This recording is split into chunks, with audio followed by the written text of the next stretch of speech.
All right. We are back here at Song of the Day, coming to you from the Rock Cave. I'm your host, Mark Pierce. It's Monday. Welcome to another work week. That's two episodes in a row. We're on a roll here in the Rock Cave. What are you guys listening to these days?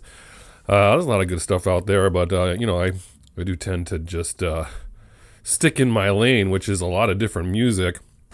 We got some new stuff that I've been listening to. Well, new to me, old stuff. We'll talk about that. I'm hoping to get to it later this week. And I was thinking, you know what? We spend a lot of time in the 80s. It's really hard for me to not just throw another one at you. But, there's lots of good music, the 90s for sure. But the 2000s, I don't really spend much time in the 2000s. I mean, I was raising kids, helping to raise kids.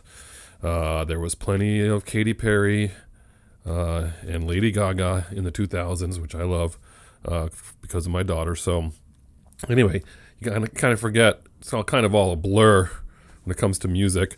And by the 2000s, of course, I was probably settled into listening to all the stuff that I wanted to, the 70s, the 80s, the 60s, that kind of stuff, grunge, all that stuff. So, but there's good music that came out in the 2000s, and so we're going to go back to the 2000s with the band Muse.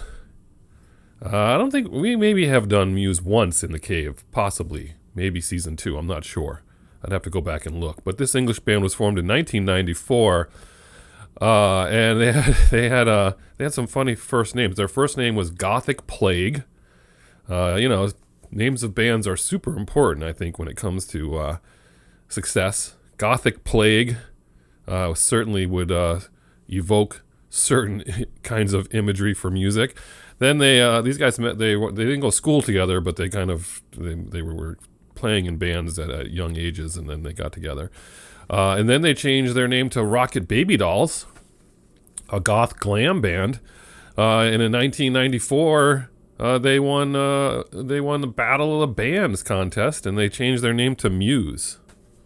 So those names were short-lived, and then they started building up their audience. They were able to put out EPs, an EP in 98, an EP in 99. The 99 one went to number 3 on the Indies chart, I think. And then in 99, they got to be on the stage at the Emerging Artist stage for Woodstock 99. We're going to get to Woodstock 99 one of these days, Paul Chabot. So then they got to deal with Maverick Records in the United States. No one was interested in signing them. Maverick Records, like that's Madonna's label, right? And they put out a couple albums. Things started moving up. Third album, absolutely success. Big in Europe. Major exposure in the United States. They were eventually signed to Warner Brothers. And that fourth record was one with Warner Brothers. That's the one with Knights of Sidonia? But that's the one that's what we first heard. That song was so good. I remember we heard that. We were like, what is this we're listening to? This is awesome. And then 2009, this is where we're parking ourselves at The Resistance. Their fifth record won them a Grammy for Best Rock Album, sold 5 million copies. By this time this is stadiums at this point, basically a huge band. You kind of forget how big they were, and the songs that they had. They had some great songs out there. I don't know. I don't know anything about them. I don't know. I wouldn't know them if they walked up to me. Would you? Anyone here see Muse in concert? I want to know that. So what's your song of the day? It's the lead single from The Resistance. It's Uprising. I heard that the other day. I was like, you know what? This doesn't get its due in enough time. And plus, it was released this coming week, or next week, August 4th, 2009. Went to number 37 in the U.S. I would have expected a little higher than that. It's this alternative, glam, heavy rock. It builds up. It's perfect for stadium rock.